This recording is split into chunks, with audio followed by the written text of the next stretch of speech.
Cyber నేరగాల అరెస్టుపై Hyderabad CP Kothakota Srinivas Reddy మీడియాతో మాట్లాడుతున్నారు. లైవ్ చూద్దాం. 3 hard disk, 2 laptops, 36 bank cheque books ఉన్నాయి, 52 డెబిట్ కార్డ్స్.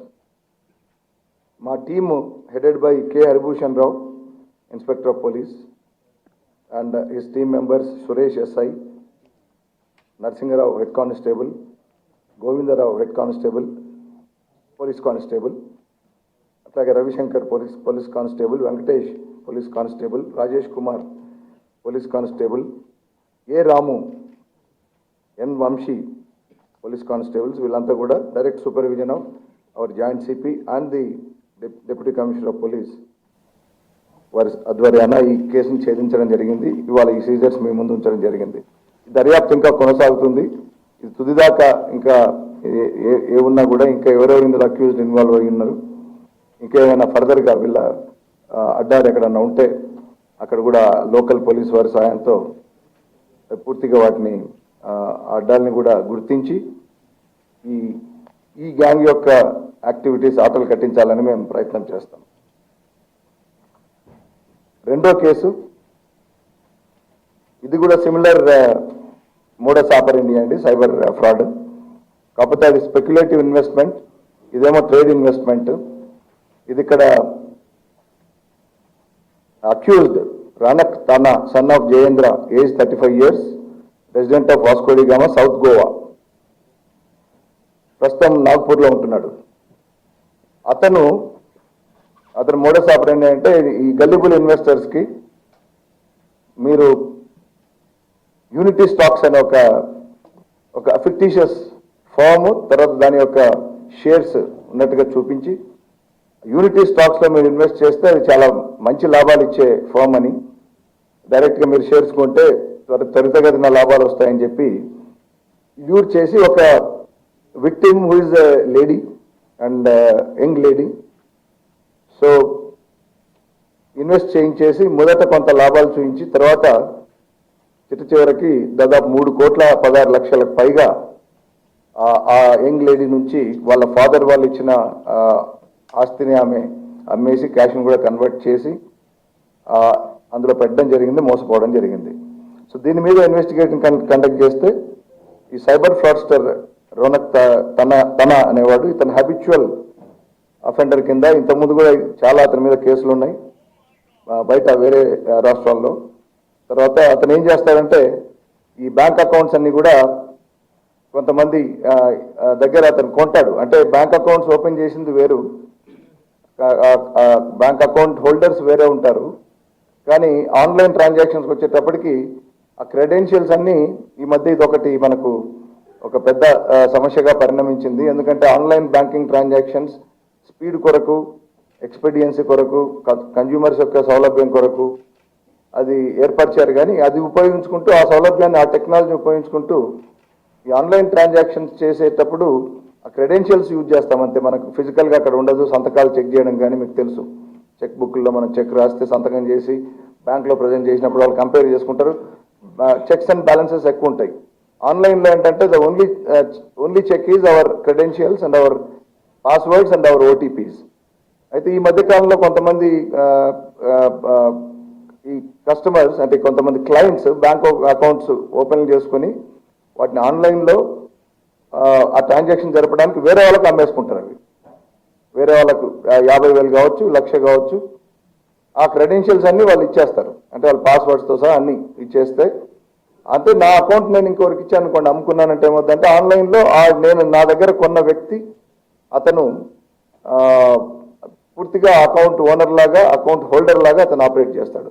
సో ఇవి ఎందుకు చేస్తారంటే ఒకే అకౌంట్లో వీళ్ళ సొంత అకౌంట్లో ఉంటే వీళ్ళ పేర్లు బయటపడతాయి కాబట్టి డైరెక్ట్గా వీళ్ళ నేరం అనేది వీళ్ళకు కనెక్ట్ అవుతుంది కాబట్టి తప్పించుకునే అవకాశం ఉండదు, అరెస్టులు కూడా అవుతారు. కాబట్టి ఇట్లా ఈ అకౌంట్స్ డిఫరెంట్ అకౌంట్స్ నుంచి చేసి మనకు దారిని మళ్లించడం ఒకటైతే, రెండోది అడ్వాంటేజ్ ఇందులో ఒకే అకౌంట్లోకి తన సొంత అకౌంట్లోకి డబ్బు వేసుకున్నప్పుడు అది నేరం బయటపడినప్పుడు అది ఫ్రీజ్ చేస్తాం.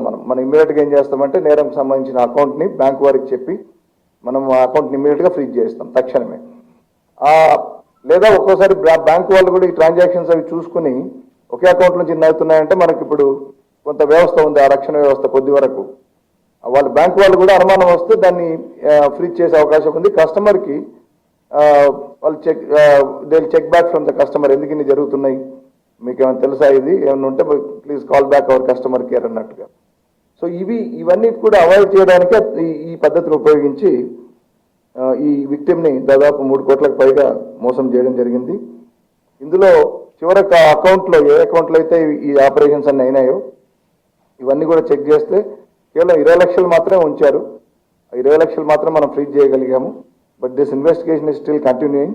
ఎందుకంటే మనము ఈ కేసులో మనం హార్డ్ డిస్క్లు, తర్వాత వాళ్ళ కంప్యూటర్ హార్డ్ డిస్క్ కానీ, ల్యాప్టాప్స్ కానీ, అవన్నీ కూడా మొబైల్ ఫోన్స్ సీజ్ చేయడం జరిగింది. So investigation is fully on with the cooperation of other states police. ఇతను గోవా రెసిడెంట్ కాబట్టి, ప్లస్ నాగ్పూర్లో ఉంటుంటాడు. ఇది ఇంకా లాజికల్ కంక్లూజన్ తీసుకెళ్ళి దీన్ని పూర్తిగా ఛేదించి ఇంకేమైనా అకౌంట్స్ ఉంటే మనం అకౌంట్స్ నుంచి మనం డబ్బులు ఇంకా ఫ్రీజ్ చేసి విక్టిమ్స్కి న్యాయం జరిగేటట్లుగా మేము ప్రయత్నం చేస్తాం. సో ఈ కేసుని డిటెక్ట్ చేసిన మా cyber crime team is headed by inspector of police Gangadhar garu and team members Shrimati Uma, Shri CH Sunil Kumar PC, Shri MG Sudarshan, Shri B Naresh, Shri P Ashok Kumar and 3 P Sainath, police constable officers, and supervised by our joint CP and the DCP. Thank you so much.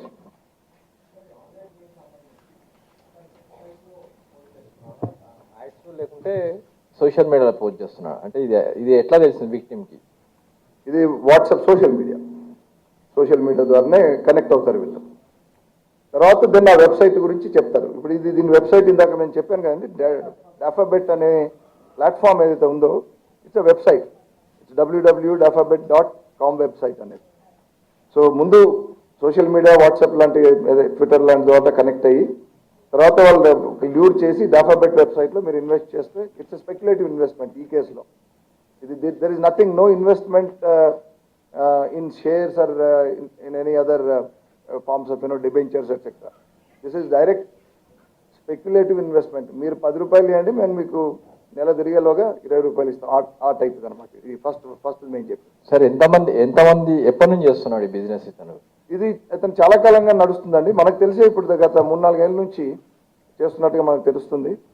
అట్లాగే ఇతని మీద కేసులు కూడా ఉన్నాయి.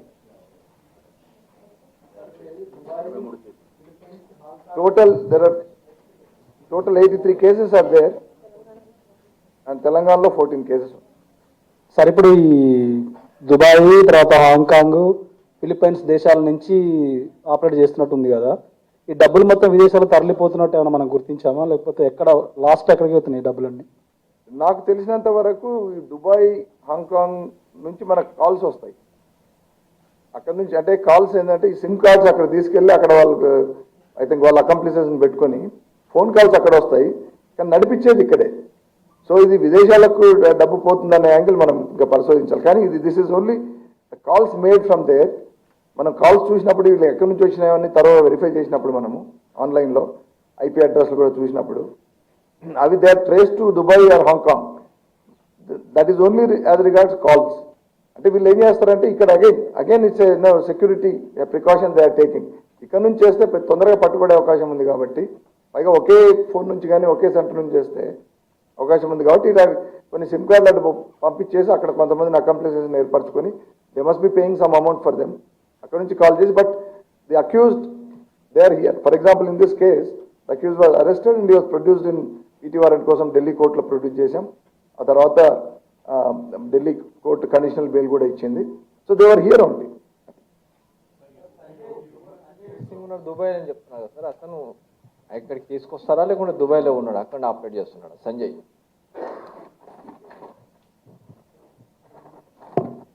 This రనక్ టన్ అన్న మీరు అంటున్నది Sanjay second accused in this.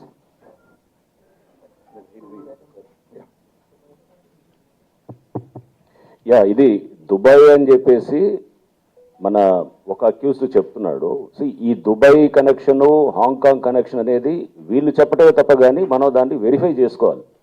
ఇదంతా ఏంటంటే అటు కనెక్షన్ అటు తోసేస్తే కనుక పోలీస్ ఫర్దర్గా ఇంకా ముందుకు పోకపోవచ్చు అనే దాంతో కూడా అక్యూజ్డ్ స్మార్ట్గా ఇది ఏంటంటే ఒక ఫోన్ అక్కడ సిగ్నల్ మనకి ఏదో ఈథెల్ సాట్ ఏదో ఉంటుంది, అది Dubai based service provider.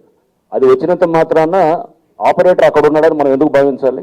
Operator ఇక్కడే ఉండి సిగ్నల్ అక్కడ ఉండొచ్చేమో, అక్కడ ఫోన్ అక్కడ ఉండొచ్చు, అక్కడ ఒకటి ఫోన్ మీద ఆపరేట్ చేసేవాడు అక్కడ ఉండొచ్చు, బట్ మాస్టర్ మైండ్ ఇక్కడే ఉన్నాడు అనేది మనం ఎందుకు అనుకోకూడదు.